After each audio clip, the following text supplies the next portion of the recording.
Hi everyone, it's Natalie from Browsing Bookshelves. It's been about a year since I've actually done a video for my blog, but I came across a book that I was just so excited about. I couldn't even write about it. I had to show you how excited I am. And that book is Ready Player One by Ernest Cline. It is so good. I don't even know where to begin. Probably the plot. That's probably a good spot to start. Ready Player One takes place in 2044, so not too far from now. But the world has gone completely to chaos. People are unemployed, they are starving, there's no space left for them to live in the cities, so a lot of people are now stuck living in these trailers, which are just piled on top of each other, if you can see on the cover there. In order to escape the misery of the world around them, most people actually, escape into a virtual utopia known as Oasis. And in Oasis, you can do pretty much anything. You can create an avatar that looks like anyone or anything. You can get a job. You can have a house. You can have an entirely different family. You can watch movies, read books. Anything is possible. The creator of Oasis is James Halliday. Now, in the beginning of the book, you find out that Halliday has recently died.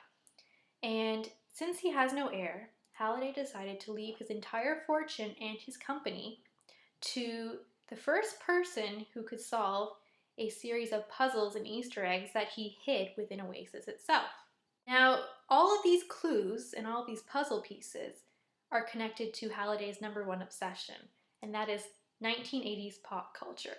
So everyone in the entire world literally becomes obsessed with the 1980s, hoping that all of the knowledge that they get from the 1980s will help them to solve the puzzle and be the first person to win.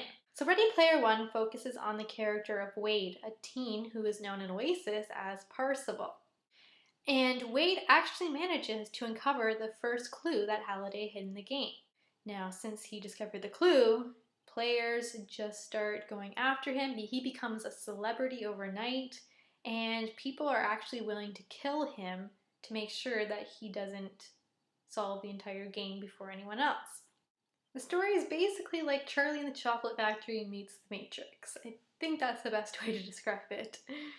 Now, because Halliday was obsessed with the 1980s, this book is just dripping with pop culture references from that time period, like Star Wars, Monty Python, Ferris Bueller, The Breakfast Club, Atari, Mega Man, Godzilla, and my personal favorite, Rush, because they're an awesome band and they're from my city. There were a couple of references that I didn't get, like Lady Hawk and War Games, which were two movies that Matthew Broderick starred in the 1980s.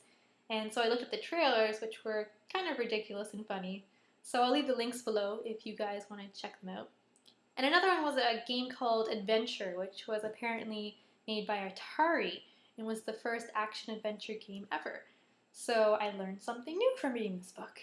I got so into this book that I actually started dreaming about it at night. Literally, I dreamt that I was in Oasis and I was hunting for these Easter eggs to win Halliday's fortune.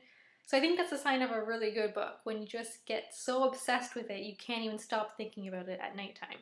Overall, Ready Player One is a fantastic book. I was addicted the entire time I was reading it. I wouldn't put it down.